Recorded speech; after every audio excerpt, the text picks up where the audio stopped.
Hi, well, you know who this is. This is Kesha, and I'm coming back to you with another video. This one, not sure what the title is going to be, but it'll be something about divine love. You see that I have a number of books behind me, and back this weekend, I went through and I counted up all of my books, and it was spurred by the question of, well, how many of them have you read? And I turned around and looked at them, and with all confidence and surety said 90%. Which got me thinking, exactly how many books do I have and how many of them have I really read? So I go through, counted them up, and it came to a certain number. And the number that I had read shocked me because it was, in fact, only 58%. That blows my mind. It still does, and it's been 3 days since. But yeah, because when I look at them, I have such a connection to them. There's so much love for them and the excitement about each title that I'm sure that I have read it. When in reality, it's probably just that I have had it for so long and I have loved the title and have been sure that the material inside of it was going to be something so good for me that it felt like it was already part of me. So now my goal, my quest is to actually read, 90% of my books so that I can say that the next time I'm asked in all confidence and surety, because it will in fact be true. But that aside, one thing that I noticed when I was counting the books was that I had multiple copies of some things. And that's not entirely new to me. I have, in fact, noticed before that I have 1 or 2 copies of the same book, and it doesn't surprise me. I've had my books in storage for a while, and they've been slowly packed away over time. So it made sense that maybe something that I had in storage, I would see it again at a used bookstore or wherever, and realize, oh wait, I need that book. I know what's in there and I need that. So I maybe order it again, or like I said, look for it at a used bookstore.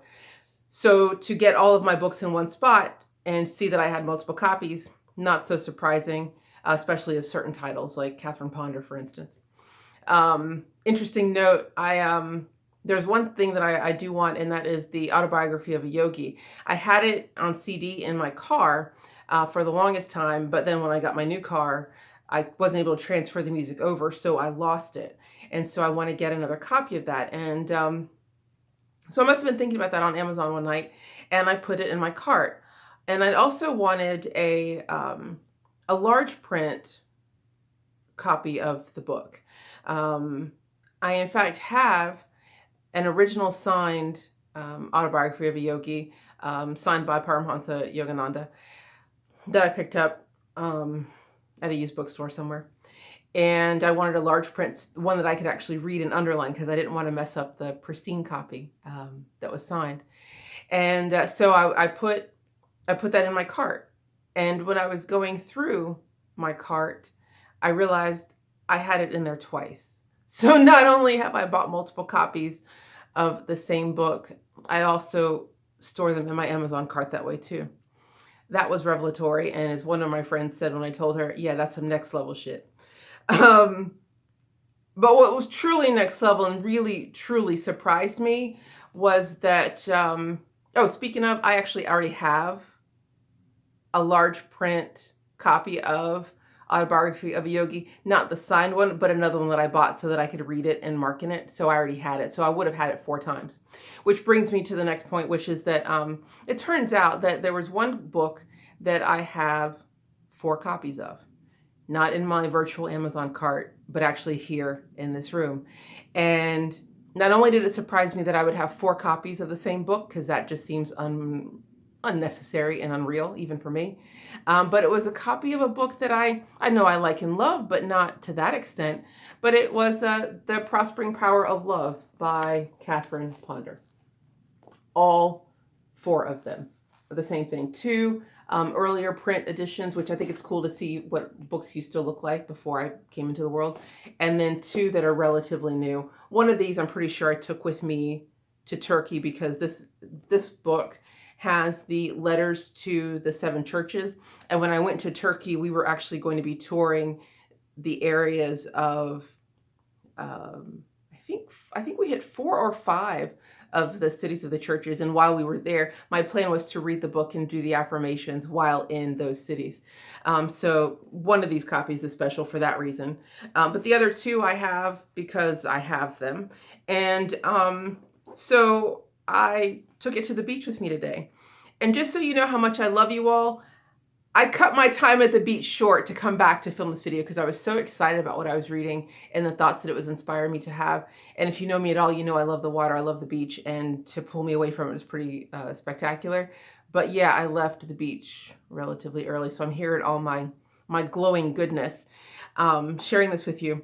So one of the things that I like to do when I read a book like this is to take notes in my journal. And I'll end up like just taking a few days away from writing in my journal just to take notes on this on a particular book. So I started that with The Prospering Power of Love, and I think I was just one or maybe even two chapters into it taking notes, and I was, like I said, so inspired by it. So there are just a couple little passages that I want to read to you and chat about for just a second. The first, it's on page 7, and it says, "The moments in life that truly stand out, the moments when you have really lived, are the moments when you have done things in a spirit of love." And that was a quote that she took from Henry Drummond. And I have to say that reading that again today, that is so true. I was lucky enough, my junior year abroad, I went to Kyrgyzstan, and I spent 9 months there. And I remember towards the end of my stay, one of my friends from college, he called me, and that never happened, but you know, he was a real friend. And yeah, he called near the end of my time, and he asked how I was doing. And I said, well, I'm great. It feels like I've been here a year. And it was close to it at that point. And I never really had that sensation before of being so present and fully alive in a moment that time didn't seem to just pass by. I think we're so often, you know, we recognize within ourselves and other people, of course, wow, time just flew by. And like, where did the time go?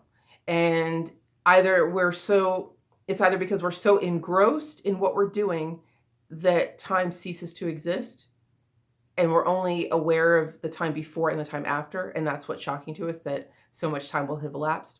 Or the opposite is true. We're on autopilot to such a degree that we don't recognize that time has passed. And so a year or 2 or 10 can go by, and it's like, where did the time go?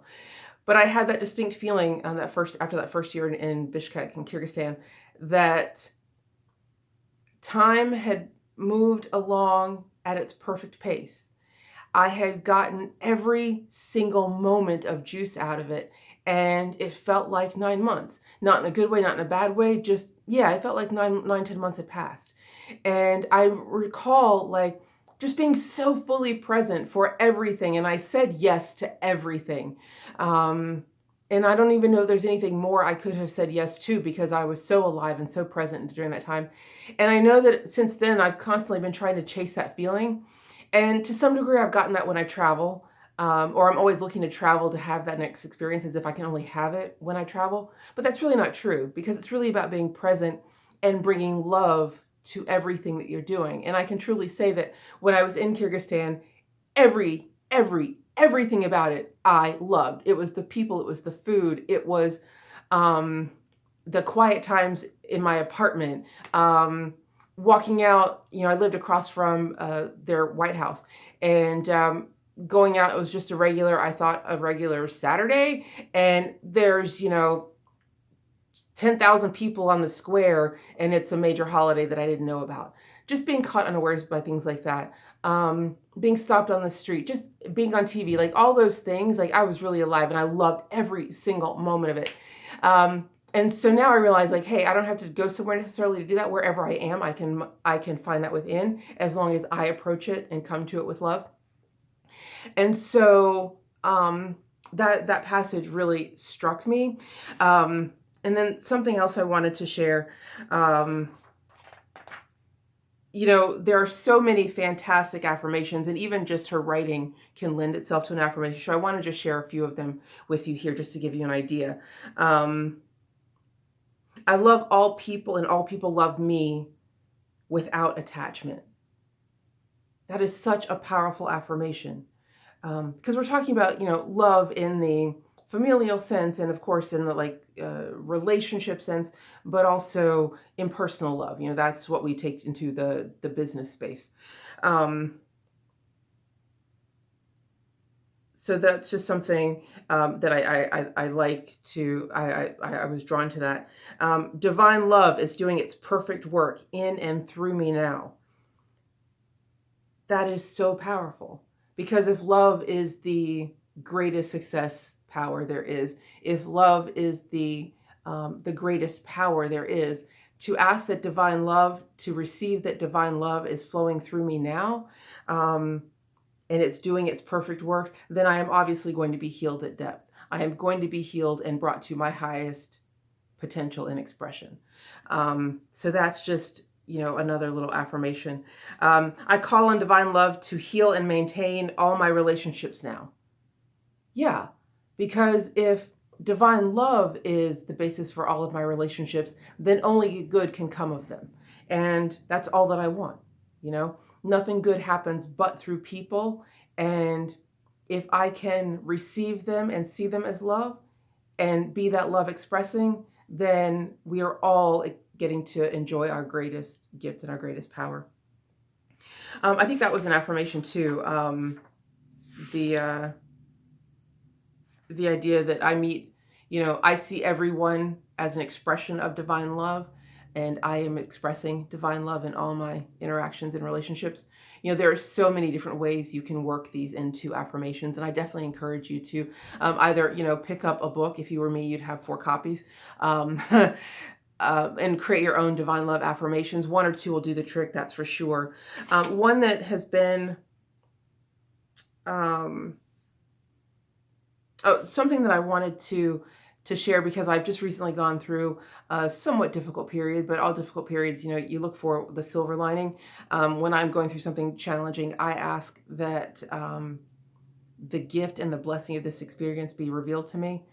That's usually my way of moving through a challenge as quickly and as painlessly as possible, because every experience has something to teach us. And when it's a particularly hard one, then that's our time to receive that lesson. And I find that if I ask, the first thing I asked, what within me drew this experience, what within me needs to be healed through this experience, and then what gift or blessing does this experience have to share with me or show me? And when you can begin to see things that way, I think it removes the, oh, I hate that person, or they are causing the problem. No, everything is coming to you for your benefit. I'll speak to the villain just since I mentioned that. And also because, one of the things I think and that I've learned is that playing the role of a villain in someone's drama and someone's story is probably one of the greatest acts of love you can do, simply because on the other side of the veil, you have agreed to keep a divine appointment with someone where they are going to forget that you agreed to that divine assignment out of love. And you're going to have to be or do or say something that is going to hurt them, that will then give them the opportunity to learn and grow.